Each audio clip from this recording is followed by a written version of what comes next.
لله رب العالمين وصلى الله وسلم وبارك على سيدنا محمد النور المبين وعلى آله الطيبين الطاهرين ورضي الله عن أزواجه وذرياته وأصحابه وأحبابه والتابعين وعنا معهم جميعا برحمتك يا أرحم الراحمين. أما بعد فالسلام عليكم ورحمة الله تعالى وبركاته. Ramadan Mubarak to all of you, your families, loved ones, and everyone around the community here, everybody in our beloved Canada, and everybody in the world, to be honest with you. Allah Ta'ala guide everybody and bless everybody, and forgive us all and alleviate all our sufferings and everybody's sufferings. And there's so many specializations you have. You're not a specialist of anything. It seems like you're, becomes the jack of all trades, the master of none. So let me just go through. Salman Farsi, I was thinking, I looked at the descriptions earlier of what you all want me to talk about and address. And I think since we have some time together, if you don't mind me indulge in some of the things about Salman and what does it mean to win the war and which war did he win? What is the most important war that he won also? It wasn't just the Khandaq. We'll talk about the Khandaq. But Salman won lots of different wars. And most importantly, he won the war with himself. And I think if we can sort of look at some of the things about Salman, then we can talk a little bit more about him, inshallah, and benefit from him. First of all, Salman, unique. Al-Farsi, the Persian, nicknamed Salman al-Khair. That was a nickname for Sayyidina Salman. And some people call him Salman al-Muhammadi. He was Muhammadan in his inclinations, Muhammadan in his views, Muhammadan in his practice, Muhammadan in his dreams and aspirations. So maybe Salman al-Farsi was beyond just the personality of a Persian man who embraced Islam. Salman comes from, the ulama of the Sirah say he comes from a village called G around a city called Isfahan. Now, Isfahan from the old days used to be a big place, civilization, big civilization. In fact, they say Isfahan nisfa jahan. Right? If you've been to Isfahan, that's half of the world. Then you have to worry about now being to the other half. But that by itself is half. Until today, it's a very rich cultural city. He comes from that city, and obviously is important when you're coming from a highly cultured city. His father was the Khan, or the prince, the leader of the city. So for all practical purposes, Salman is from a ruling family, royal family. Prince in a sense, or the son of the leader of that place.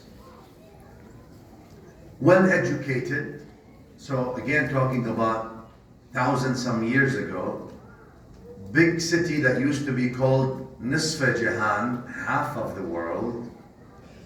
The father is the leader of the city, the prince of the city.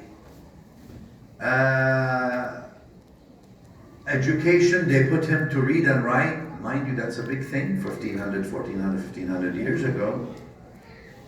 Depends if you think Salman was 350 years or less than 100, which I lean to, what Al-Dhahabi mentions. But anyway, we'll talk about that. That's something. Remember that Al-Baladhuri, rahimahullah, the Imam Al-Baladhuri, died year 300-some of Hijrah, mentions that before the prophetic arrival or birth, sallallahu alayhi wa sallam, to Mecca, and Mecca, there was only 17 people in the entire Arabian Peninsula who could read or write. Because that was normal, not just 1,500 years ago. Go 200 years ago now.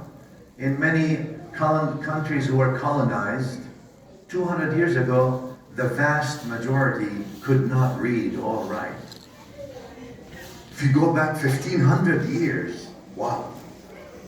So that shows us also, I want to say, who Salman was, rahimahullah ta'ala.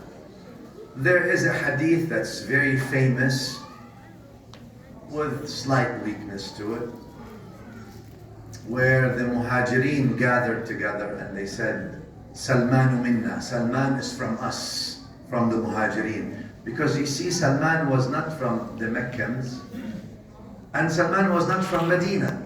Salman is Persian. So the Muhajirin, they love him so much, they said, no, Salmanu minna. The Muhajirun is from one of us.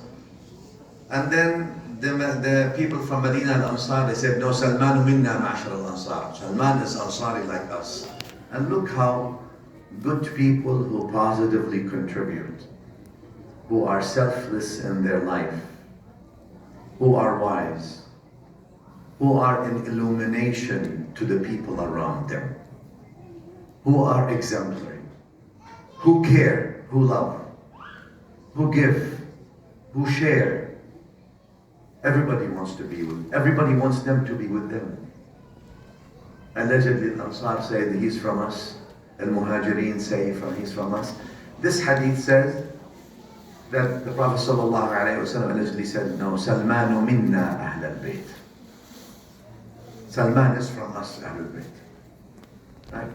And there is a even more, slightly more authentic narration that Ali says that. Both ways tells you how Salman was beloved by all the population, the Sahaba radiallahu ta'ala anhum, and by the Prophet sallallahu alayhi wa sallam. And now that you say Salman minna ahl al-bayt, he becomes Salman al-Muhammadi, Salman the Muhammadan. And that also shows you something that's very important in Islam, if authentic, and that is what? We may be different colors, different ethnicities, different backgrounds, different cultures. At the end of the day, we are one people. And that's what the Prophet ﷺ taught us. كُلُّكُمْ لِآدَمْ وَآدَمُ مِنْ تُرَابٍ. All of you are from Adam, and Adam is from clay of earth. What distinguishes you is not what your ethnicity is as much as what your positive contribution is. What distinguishes you is not the color of your skin as much as the actual feeling and experience and faith that you have in your heart. What differentiates you is not the claims, but the actual actions. And I think that's something we learn. And you all know, I mean, Islam came first, and we learn from Salman the Persian, Salman al-Farsi. 101 in Islam, racism is Iblisi. Literally. Iblis or Satan is the father of all racists. I don't want to veer off because I still want to talk about Salman today, but that's important to say. And Salman is an example of that because he was claimed by the Prophet ﷺ and by the Muhajirin and by the Ansar. You know why racism is Iblisi? Racism is Iblisi because Iblis was the first one to say, Ana khayrun min in the Quran. He told Allah about Adam, I am better than him. Why are you better than him, Mr. Iblis? You created me from fire, you created him from clay. So, I mean, what makes you think fire is better than clay? Fire, destruction power. Clay, construction power. So just because you think that might makes right, you think that you're better? We're the children of Adam for a reason. You're not the children of Iblis. You're not there to destroy. You're there a power of construction not a power of destruction. Welcome to Salman, the Persian.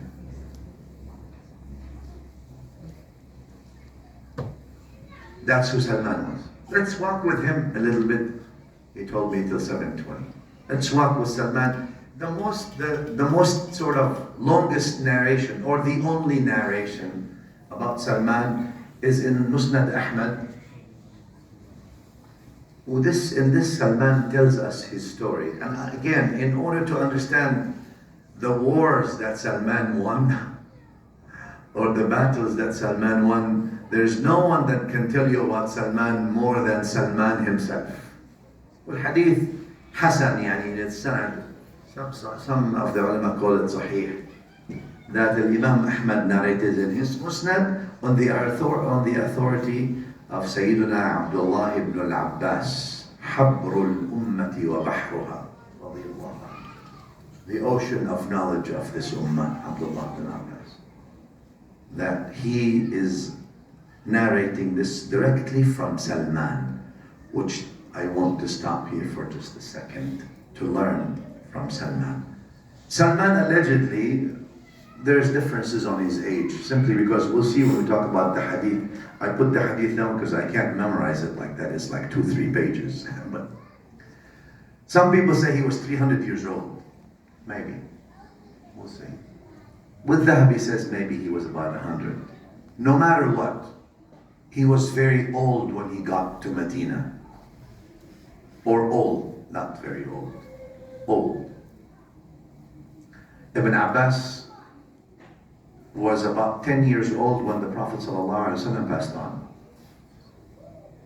So, how old was Ibn Abbas when he sat and listened to this long story from Salman? 6, 7 years old? 8 years old? Must have been. Maybe. So, Salman al-Farsi, the Persian, the older man who's seasoned world traveler, seasoned wise man, who has lived with all kinds of religiosities and faith systems and all that, gives a time of a day. The hadith is, like I said, 2.5 pages. To sit with an 8-year-old or a 10-year-old and tell him the wisdom of life. Give him the time of a day, a time a day where people nowadays we have issues with family spending time with family on this level, on talking about these intricate details. Oftentimes we learn from Salman al-Farsi that wisdom does not get transferred automatically through diffusion and osmosis. Naturally, but you might need to talk about it.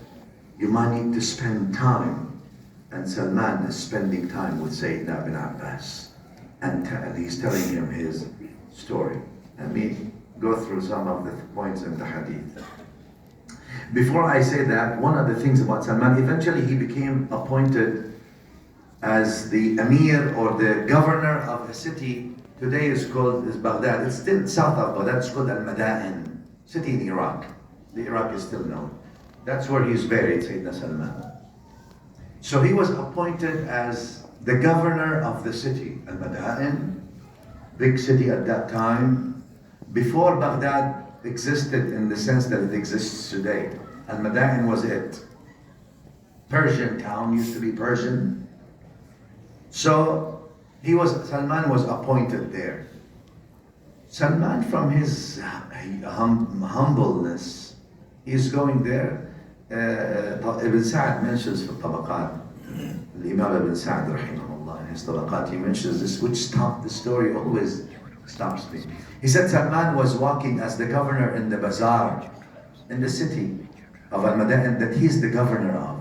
Now, in the old days, there was no social media, and the pictures of the rulers were not plastered on every wall. So, people don't know. They know Salman al-Farsi is the governor, the prophetic companion. But they don't necessarily, not everybody knows how he looks. So he's walking at the bazaar, and Ibn Sa'd says it seemed like a wealthy man looked at him, he bought something heavy, and looked at him, thought that he was one of those boys that work in the market to carry your merchandise for you. He says, hey, come. And man goes to him. He's the companion of Rasulullah sallallahu alaihi wasallam, Sahibu Rasulullah Salman Farsi, and the governor of the province. This rich man, come here, carry this for me to my house. Heavy. Ibn Sa'd said that the Tabaqat, he says, Salman carried without saying anything. He carried it for him, and he's walking behind him. On the way to the house, he's going through the bazaar. Some people recognize him. Assalamu alaikum ya Amir. Amir. Now the man thinks he's the Amir because he's got the money and the power, right? He's looking around. Who are you talking to? They come to him. Assalamu alaikum Amir. He's looking at him. What Amir? What? They said, you don't know who he is? I don't know. Busboy or something. He's carrier or Hammal. No, they said, هذا Salman Al-Farsi صاحب رسول الله. And the Amir, the governor, sallallahu alaihi wasallam, and the governor. And the man said, look, I'm sorry, please forgive me. I didn't know who you are. He says, no, I insist until I carry your produce and merchandise to your home, to your doorstep. And Salman, even though people are trying to take it away, he insisted that he carry it all the way for that man until his doorstep. Leadership, when you want to win a battle, before you even think about winning, you have to actually be a leader. And Sayyidina Salman, the Persian, Al-Farsi, radiallahu anhu, was a leader. And leadership is not necessarily how sometimes we make it, right? Leadership was how Salman, radiallahu anhu. So Salman, I insist that he won lots of battles before he won the battle of the Khandaq, if you want to say that. Let's see what Salman says about himself. And he tells Ibn Abbas, كنت رجلا فارسيا من أهل أصبهان. I'm a Persian man. So the best is not to listen to me anymore, because I'm reading exactly from Imam Ahmad in his Musnad, and he's narrating directly in an authentic way what Salman alayhi ridwanullah is saying. So now I just want to put you in touch directly with Sayyidina Salman. He's speaking to you, telling you who he is. Rather than you're listening to me, don't worry about listening to me. Listen to Salman telling you and telling Ibn Abbas who he was or who he is. He says, كنت رجلا فارسيا من أهل أصبهان. I was a Persian man from the city of Isfahan. وكان أبي دهقان قريته. And my father was the leader of our city. And then look what he says. وكنت أحب خلق الله إليه. And I was the most beloved to my father. Now notice, high socioeconomics, right? The socioeconomic status of Salman is high. Very rich family, ruling family, and not only that, beloved by his father so much, to the point we say, and nowadays we say spoiled, but I won't say that. Right? He says, فَلَمْ يَزَلْ بِهِ حُبُّهُ إِيَّاهِ حَتَّى حَبَسَنِي. He loved me so much that he locked me up in the fire worship place. Because they come from a family at that time, the tradition that used to worship fire. They would light the fire, and the most honorable would be the one next to the fire, maintaining that fire that was worshipped and serving it. Why? If his father is prepping him to be the next leader. Because you got to go through the motion of being honored. You served in the temple of the fire. Oh, that's not for everybody. People get the honor to wipe the floor of the temple of the fire. I don't want to try to make any comparisons. People have the honor to serve in the house of Allah. That's an honor. Because you don't expect your reward, I hope, in a recognition certificate. That's not what Salman was looking for. But in the knowledge that Allah knows that you're doing something selflessly for Him. Salman's father loved him so much, he put him in the temple. He says, he said, don't leave the temple. Get all the barakah, quote unquote. I don't think he said the barakah, but whatever he said. Get all the blessings. And the barakah is an Islamic term. Get all the blessings, stay next to the fire, serve it, be honored by it, and grow. That's how much he loved me. He gave me good advice for life, is what Salman is telling us. Listen to your parents, is what Salman is telling you. Not in worshipping fire and serving in the fire, temple fire, but parents want to give their children their best advice, the summary of their life. Salman, who won the battle, is telling us what it takes to win the battle. If you're good with your parents, it's half of the battle. If you honor your parents, not in wrong. We'll see Salman did not agree when he realized his father was wrong. He says, until I then, وَاجْتَهَدْتُ فِي الْمَجُوسِيَّةِ. In the deen of Majus, this is the word of Salman, says, I became mujtahid. Now mujtahid means what? I exhausted my efforts and thoughts. Salman the warrior teaches us sincerity. When he says ijtihad, because nowadays I see some young people, Allah bless them, say, Shaykh, I went to this, I sat a couple of times in the sessions. It's boring. Salman, ijtihad, I exhausted my efforts and my thought in studying the religion of Majus, fire worshipping.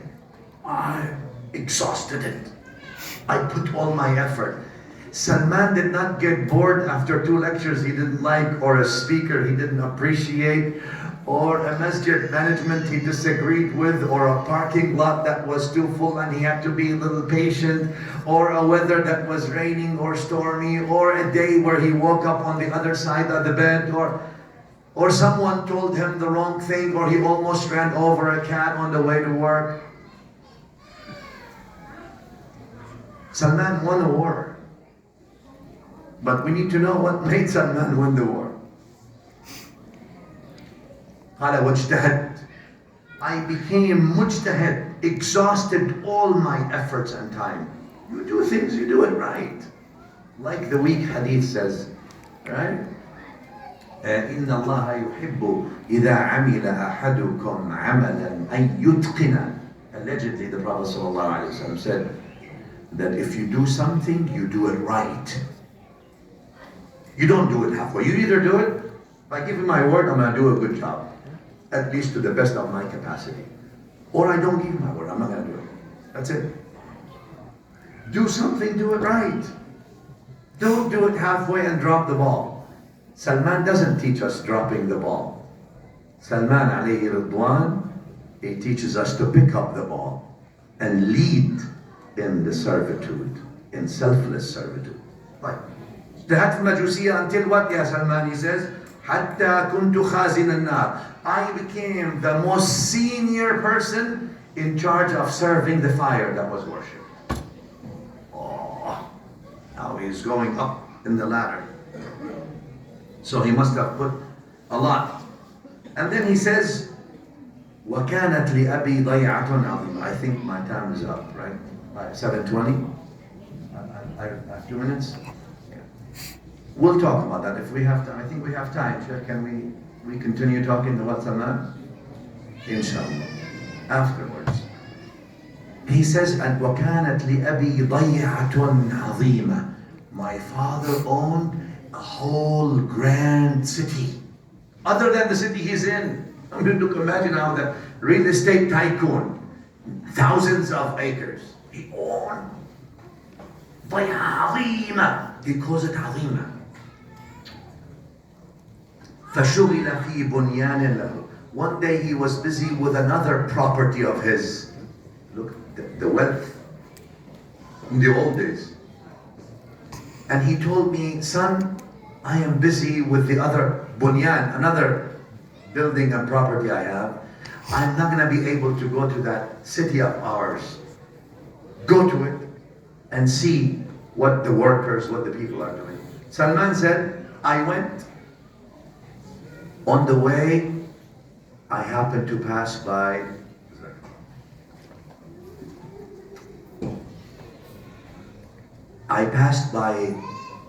a group of Christians, Nasara. They're worshiping and they're calling unto their Creator. He said, on the way, I haven't arrived the city of our property, the great village, the town that my father owned. They attracted me. Searcher of the truth. I stopped. I listened to them. I spent the whole day with them. Until evening time came, I returned back to my father, to home, without going to that destination, our city that my father asked me to go to. And then we'll talk about that afterwards, inshallah. Sallallahu wa sallam wa baraka ala Sayyidina Muhammad wa alihi walhamdulillahi rabbil alameen. Thank you so much.